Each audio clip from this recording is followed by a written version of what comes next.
Good morning, Josh Reynolds with Reynolds Renovations here. About a 100-year-old house. City of Tulsa has deemed it unsafe, as you can see. We agree with them, so we're gonna tear it down.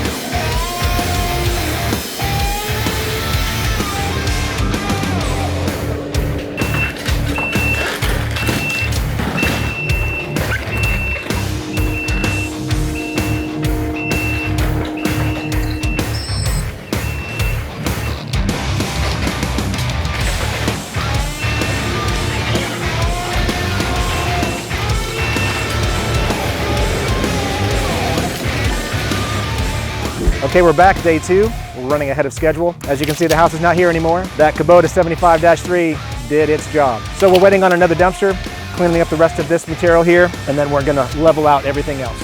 So for all of your demolition needs, grading, anything that involves dirt work, call us, Reynolds Renovations.